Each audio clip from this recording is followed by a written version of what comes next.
Aiden, just a gentle half volley to start off with. Maybe you just closed your eyes and it happened, but I'm just curious to know how well you slept last night. Horribly, to be honest. Tried to take a sleeping tablet, didn't work. The mind just couldn't switch off. But fortunately, today wasn't ever going to be a full day, so I knew either way it would be fine. But yeah, didn't sleep too well.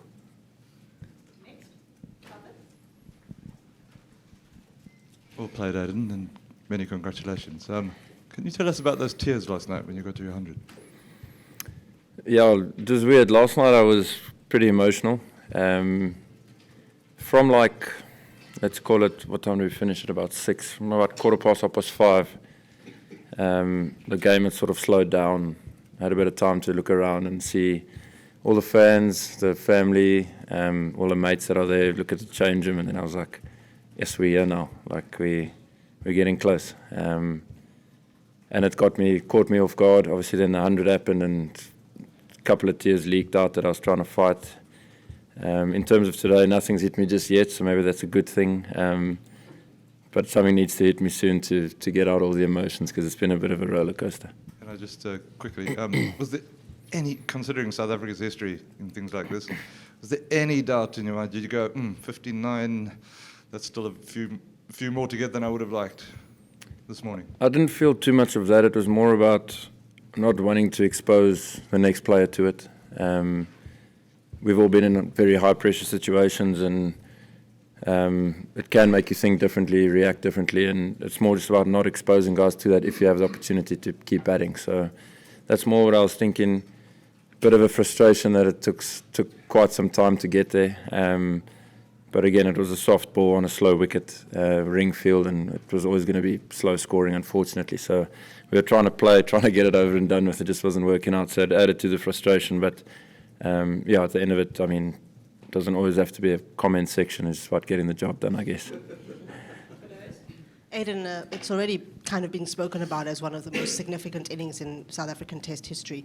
What does it feel like when you're actually playing it and you're thinking, oh, this is how big it is, or do you just put that out of your mind? Yeah, I wasn't thinking about it, to be fair. I thought a lot about the T20 World Cup last night and how hopeless I felt sitting on the side after getting out. And I was like, I don't want to sit there again. So it just gave me a bit of motivation to make sure I stay at the crease if I could. But never once thought about the achievements and what would come with it. It was always about just trying to get the job done and trying to win. Sorry, I was just checking out the piece. Just Aiden, you just spoke about the T20 World Cup, and just looking at your test cap, it's faded. I guess it's a sign of the blood and sweat and tears that you put into it too. For South Africa's first world title to be a test title, that too at Lords against Australia, what does that mean to you? Yeah, it's as big and as tough as it gets. So all the questions that have been asked in the past have fortunately now been answered. The test one was always going to be, in my opinion, the toughest one.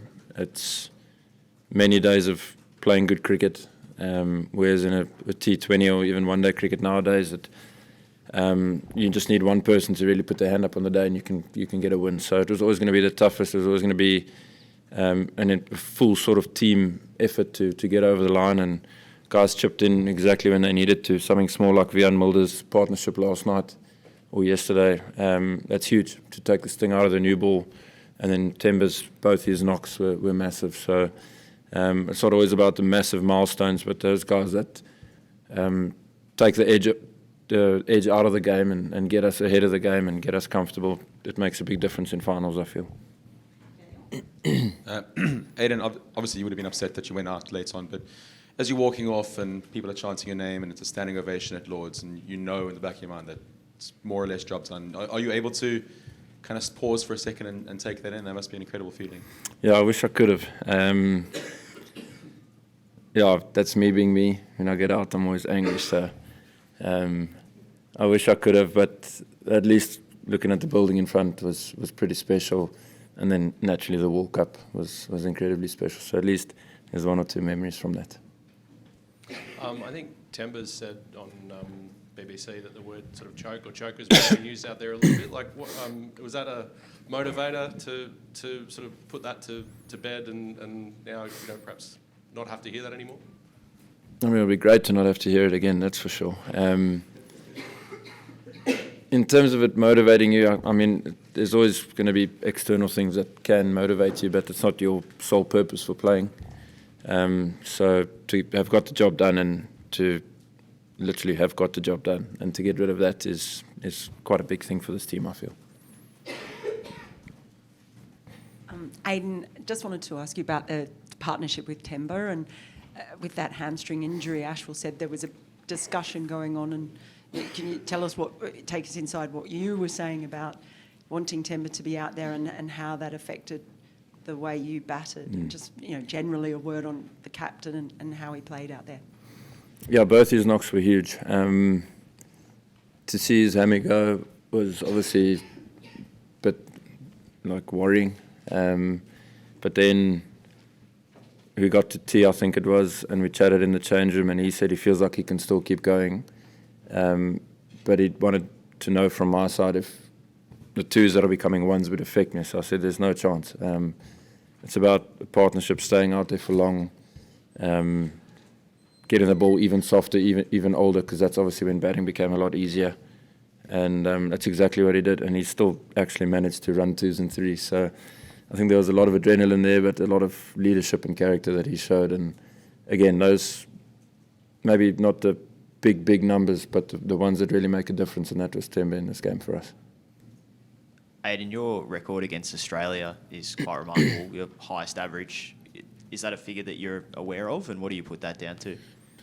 No, it's not. I'm not sure about the figures, but yeah, I think the Australians and South Africans are pretty similar, and they play the game in a similar way. Play the game hard, play the game to compete, play the game to really win, and I think it, as well as for them, but very much so for us, brings out the best in us. So it's just a battle, it's just competition, and two teams that really don't have any interest in losing. So I think it brings out the best in a lot of cricketers, and not just myself, but quite a few of the players in their team and in our team.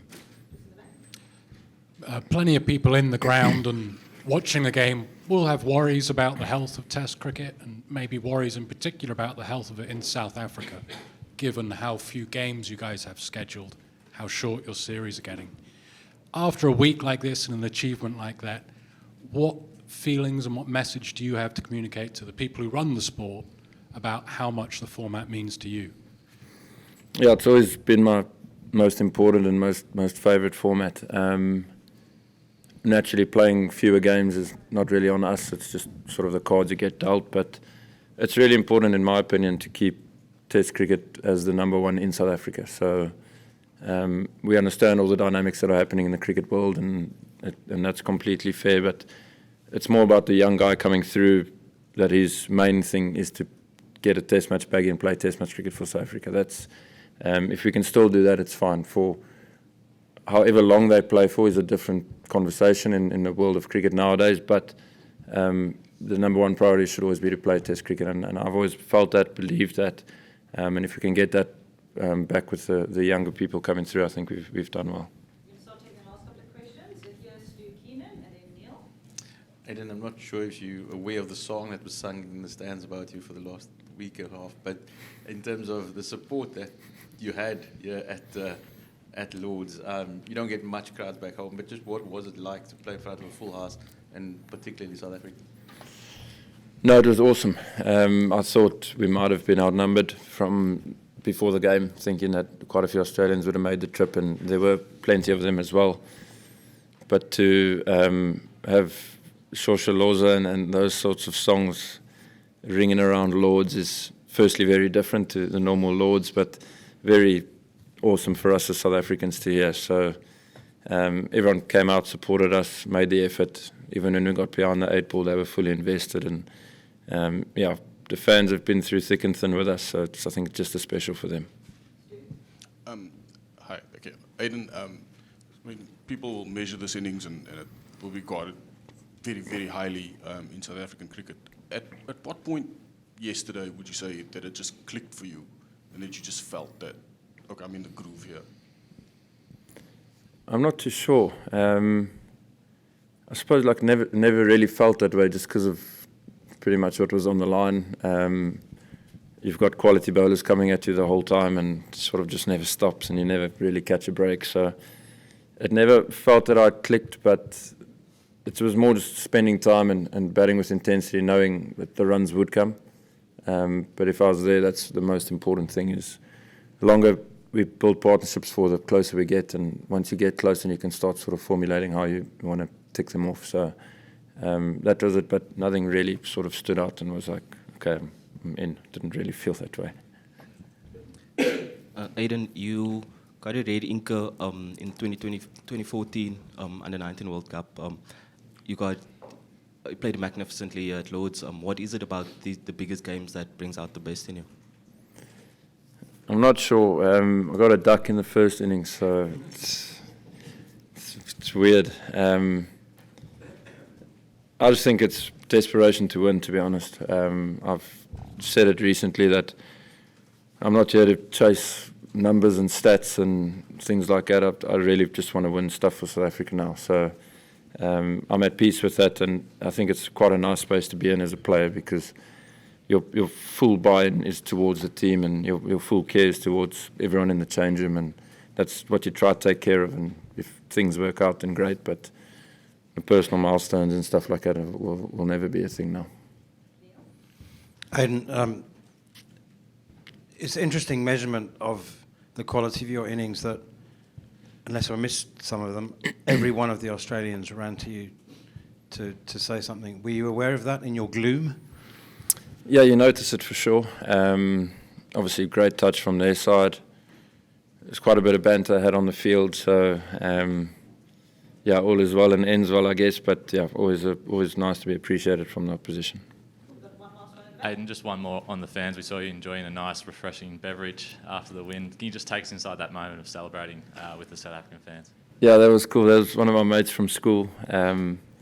He wanted me to come over, and I was like, "Flip, man, I can't. It's too busy. It's chaos." And then he was like, "Well, here's a beer." Then I was like, "Okay, I'm in." So I've had my first one for today, and I'm pretty sure there'll be a few more.